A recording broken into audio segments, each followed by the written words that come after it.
रानो चिड़िया और उसकी छोटी सी बेटी गुड़िया दोनों दाना लेने जा रहे थे कि रास्ते में तेज तूफान आ जाता है। रानो चिड़िया बहुत कोशिश करती है कि वो अपनी बच्ची को सुरक्षित रखे, मगर उसकी छोटी सी बच्ची गुड़िया उससे अलग हो जाती है और तेज हवा के साथ उड़ जाती है। बारिश और तेज हवा में रानो चिड़िया एक पेड़ के तने पर बैठकर रोने लगती है।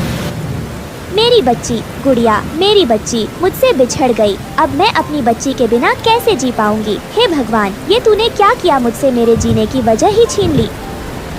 थोड़ी देर बाद तूफान रुक जाता है और रानो रोती हुई खाली हाथ अपने घर वापस चली जाती है। रानो की बेटी गुड़िया उड़ती हुई एक घने जंगल में पहुंच जाती है। रात होने पर गुड़िया एक पेड़ पर बैठकर रोने लगती है। मम्मा मम्मा, मुझे बहुत डर लग रहा है। यहाँ कोई भी नहीं है, मुझे बहुत डर लग रहा है। रोते रोते गुड़िया को एक घर नजर आता है। गुड़िया वहाँ जाने का फैसला करती है। वो उस घर के दरवाजे पर जाकर दरवाजा खटखटाने लगती है। अरे इस समय कौन आ गया? वैसे ही भूख से मेरा बुरा हाल है, अब तो उठकर दरवाजा खोलना भी मुश्किल है। वो चील जैसे ही दरवाजा खोलती है, उसकी आंखें खुली की खुली रह जाती हैं। आप तो चिड़िया नहीं है और ना ही कौवी। आप जो भी हो, क्या आप मुझे अपने घर में रख सकती है? मैं तेज तूफान में अपनी मम्मा से बिछड़ गई हूँ, मुझे बहुत डर लग रहा है। वो चील इधर उधर देखती है। उस बच्ची को बात करते हुए देख चील के मुंह से पानी टपक रहा था। तुम बिल्कुल भी चिंता मत करो, तुम इसे अपना ही घर समझो। मैं ना तो चिड़िया हूँ और ना ही कौवी, मुझे तुम बड़ी मम्मी कह सकती हो। चील रानो की बच्ची को अपने घर के अंदर ले जाती है। अरे वाह, आपका घर तो कितना बड़ा है। अब मुझे डर नहीं लग रहा, यहाँ मैं अब सुरक्षित हूँ। तभी वो चील अपने मन में सोचती है, ए छोटी चिड़िया की बच्ची, तू क्या जाने तू यहाँ कितनी सुरक्षित है। मैं भूख से मर रही हूँ, तुम यहाँ बैठ जाओ, मैं रसोई में थोड़ा काम कर लेती हूँ। ठीक है बड़ी मम्मा, मुझे बहुत भूख लगी है, कुछ खाने को मिल सकता है क्या?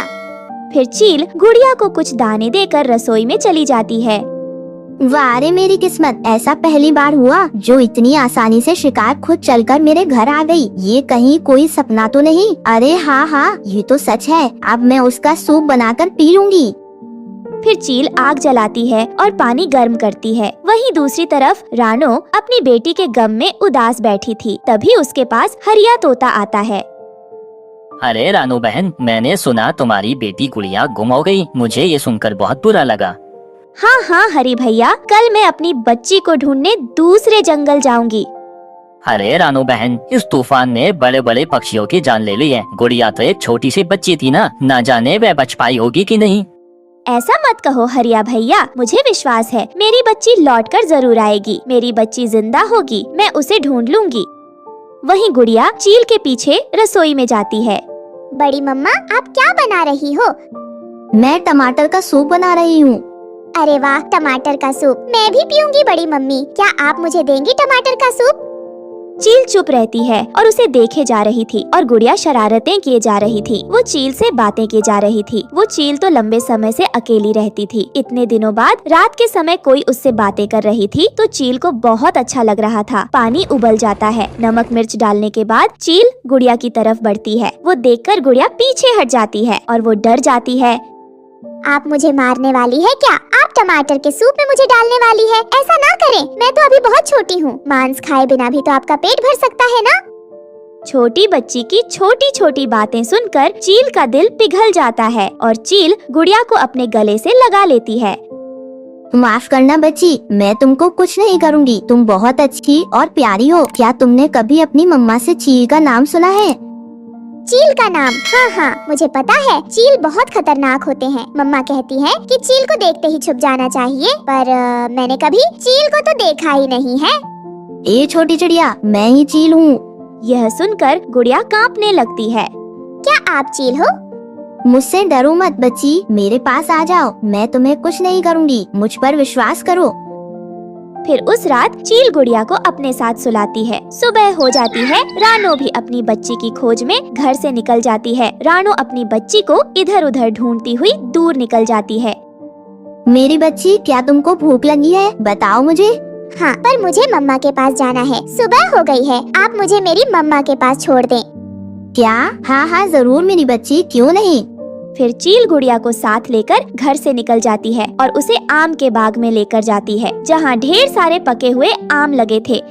ए छोटी चिड़िया, जी भरकर आम खा लो बेटिया। मैंने भी कल से कुछ नहीं खाया है, मैं भी कुछ आम खा लेती हूँ। आपने मुझे जिंदा छोड़ दिया, इसीलिए आप भूखी हैं। फिर वो दोनों आम खाने लगती है। तभी एक दुष्ट कौवा वहाँ आ जाता है। यह पेड़ मेरा है और छोटी बच्ची तुम यहाँ क्या कर रही हो? चलो भागो यहाँ से, वरना तुम्हारे सारे पंख तोड़ दूंगा। कौवे अंकल, मैं अपनी बड़ी मम्मा के साथ यहाँ आई हूँ। बड़ी मम्मा? कौन है बे तेरी बड़ी मम्मा? गुड़िया चिड़िया अपनी बड़ी मम्मा को आवाज देती है। तभी चील वहाँ आ जाती है। चील को देखकर तो कालू कौवे की जान ही निकल जाती है। ऊपर वाले, ये मैं क्या देख रहा हूँ? चिड़िया का बच्चा, वो भी चील के साथ। शायद ये मेरा सपना है या मैं पागल हो गया हूँ। कालू कौवा वहाँ से भाग जाता है और गुड़िया हंसने लगती है। छोटी चिड़िया, तुम जानती हो मुझसे सब डरते हैं, एक तू ही नहीं डरती, शरारती बच्ची। चलो अब हमारे घर चलते हैं। दोनों उड़ते हुए वहाँ से जाने लगती है। थोड़ी दूर जाने पर गुड़िया को उसकी मम्मा दिख जाती है। बड़ी मम्मा, वो रही मेरी मम्मा। फिर तभी रानो चिड़िया भी वहाँ आ जाती है और अपनी बेटी को गले से लगा लेती है और चील को देखती है। चिड़िया, तेरी बच्ची ने चिड़िया और चील के बीच संबंध बना दिए। डरो मत, मैं ही इसे यहाँ लेकर आई हूँ। बड़ी मम्मा, मैं आपको हमेशा याद रखूंगी। आपने मेरी जान बचाई। अब मैं जाऊँ अपनी मम्मा के साथ। चील के आंखों में आंसू आ जाते हैं। सुना था चीलों के सीने में दिल नहीं होता, मगर आपका दिल तो बहुत बड़ा है। आप मत रो, मैं आपके पास अपनी बच्ची को मिलवाने जरूर लाऊंगी। रानो चिड़िया, जिंदगी में पहली बार एहसास हुआ कि प्यार क्या चीज होती है। रानो चिड़िया, तुम इस बच्ची को सुरक्षित रखना। ऐसा कहते हुए चील रोते हुए वापस चली जाती है और गुड़िया अपनी मम्मा के साथ सुरक्षित घर वापस चली जाती है। एक जंगल में बहुत तेज बारिश हो रही थी। उसी जंगल के एक छोटे से घर में रानो चिड़िया अपने बेटे कुकू के साथ रहती थी। कुकू बारिश के मजे लेने के लिए खिड़की के पास बैठा था। तभी उसकी माँ रानो चिड़िया गुस्से में उससे कहती है, कुकू बेटा, मैंने तुमसे कितनी बार कहा है ना कि बारिश के दिनों में खिड़की के पास मत बैठा करो, फिर भी तुम मेरी नहीं सुनते। चलो जल्दी से मेरे पास आ जाओ बेटा, खिड़की के पास मत बैठो।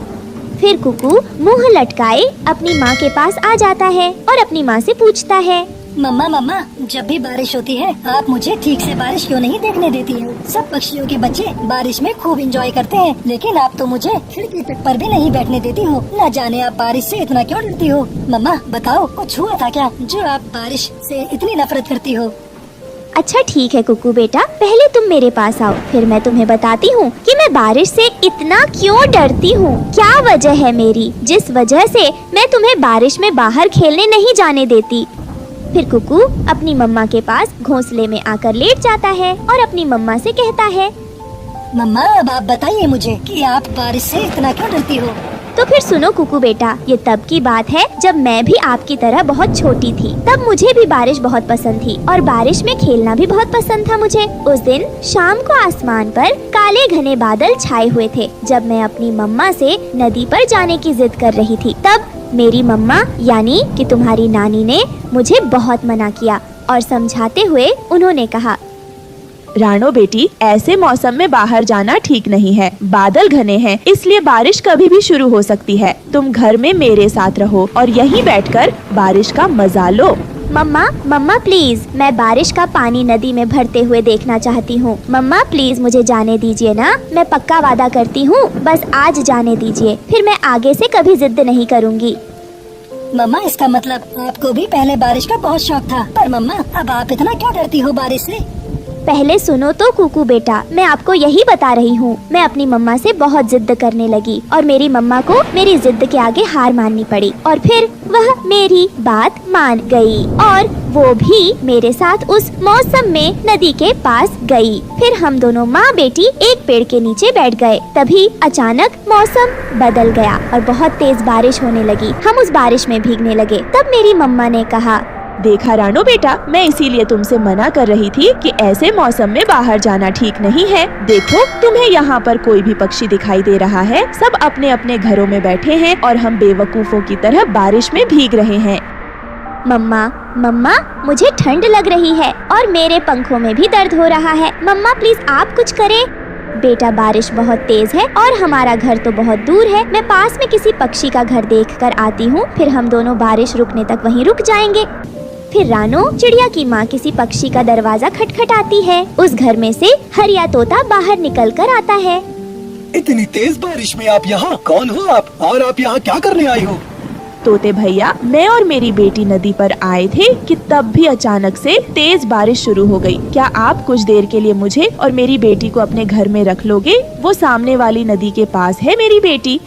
ठीक है, आप जाइए और अपनी बेटी को ले आइए। जब तक बारिश नहीं रुकती आप मेरे घर में रुक जाना, मुझे कोई परेशानी नहीं है। फिर मेरी मम्मा भागती हुई मुझे लेने आती है और बारिश तो इतनी ज्यादा तेज हो गई थी कि नदी के पानी का भाव भी बढ़ गया। फिर मैं उस नदी में बह गई और मदद के लिए मैं अपनी माँ को बुलाने लगी। मेरी वो हालत देखकर माँ से रहा न गया और वो मुझे बचाने के लिए नदी में कूद पड़ी। उन्होंने बड़ी मुश्किल से मुझे तो उस नदी में से बाहर निकाल लिया, लेकिन मेरी वजह से मेरी मम्मा उस नदी की बाढ़ के पानी में बह गई और उस दिन मेरी मम्मा हमेशा के लिए मुझसे दूर हो गई। मम्मा मम्मा, आप तो रोने लग गई। आप अपने आप को संभालिए। नहीं बेटा, मैंने अगर उस दिन अपनी मम्मा की बात मानी होती और उस खराब मौसम में बाहर जाने की जिद ना की होती तो शायद आज मेरी मम्मा भी मेरे पास होती।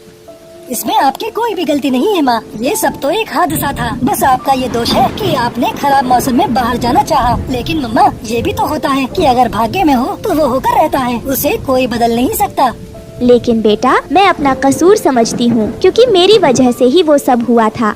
लेकिन मम्मा, फिर आप अकेली ऐसी बारिश में कहाँ गई थी?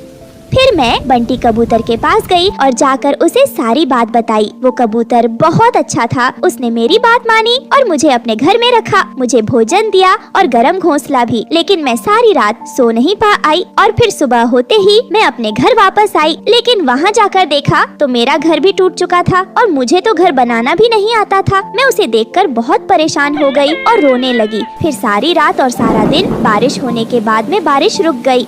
लेकिन मम्मा, फिर आपने अपना घर कैसे बनाया?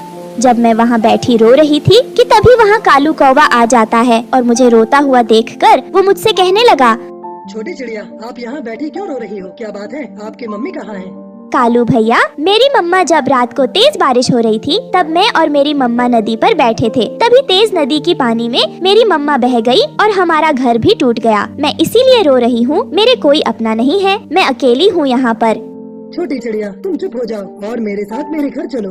फिर वो कालू कौवा मुझे अपने घर ले गया और उन्होंने मुझे अपने घर रखा। वो तो दूसरे पक्षियों के घर बनाने का काम करते थे। वो जब भी घर बनाने जाते तो मुझे अपने साथ लेकर जाते थे। फिर ऐसे उन्हें देख देख कर मैं भी घर बनाना सीख गई। तो क्या मम्मा, फिर आपने अपना घर बनाया? नहीं बेटा, जब तक कालू कौवा जिंदा था मैं उन्हीं के साथ रही। फिर एक दिन वो भी मुझे छोड़कर चले गए। जब वो मुझे छोड़कर चले गए तो मैंने भी उस जंगल को छोड़ दिया और इस जंगल में आ गई। जब आपके पापा मुझे मिले वो बहुत सुंदर थे और बहुत जवान थे। उन्होंने तो मुझे देखते ही मुझसे शादी कर ली। अभी हमारी शादी को 20 दिन ही हुए थे कि तेज बारिश में एक दिन उनका भी देहांत हो गया और तब से मैं इस बारिश से इतनी नफरत करती हूँ और इस बारिश ने मुझे बहुत दुख दिए हैं। मैं इसीलिए इस बारिश से इतना डरती हूँ, कहीं तुम्हें कुछ ना हो जाए। फिर ऐसे ही अपनी मम्मा की बातें सुनते सुनते कुकू सो जाता है। सुबह भी हो जाती है। रानो चिड़िया के साथ कुकू सुबह भोजन की खोज में जाता है। रात को बारिश होने की वजह से सारे पेड़ पौधे खिले हुए थे और फूल भी खिले हुए थे। पूरा जंगल भी हरा भरा था। वो दोनों माँ बेटे एक जगह बैठ जाते हैं। मम्मा, बारिश होने से आपका डरना अपनी जगह सही है, लेकिन मम्मा अगर बारिश नहीं होगी तो हम पानी कहाँ से पिएंगे और ये पेड़ पौधे भी पानी कहाँ से पिएंगे? इसलिए बारिश होना भी जरूरी है माँ। बारिश तो एक खूबसूरत एहसास है जो हर किसी को महसूस करना चाहिए। हाँ मेरे कुकू बेटे, वो तो है। मैं भी कोशिश करती हूँ कि मैं सब भूल जाऊँ, लेकिन मैं नहीं भूल पाती। बस इसीलिए मुझे डर लगता है। पर मुझे तुम्हारी कही हुई सारी बातें अब समझ आ रही हैं। मैं तुमसे वादा करती हूँ अब की बारिश मैं तुम्हारे साथ खेलने चलूंगी। हम दोनों खूब मस्ती करेंगे। फिर उन दोनों को वहीं पास में थोड़ा भोजन मिल जाता है और वो दोनों माँ बेटे खुशी खुशी उस भोजन को खाते हैं और रानो चिड़िया अपना बारिश का डर हमेशा के लिए भूल जाती है।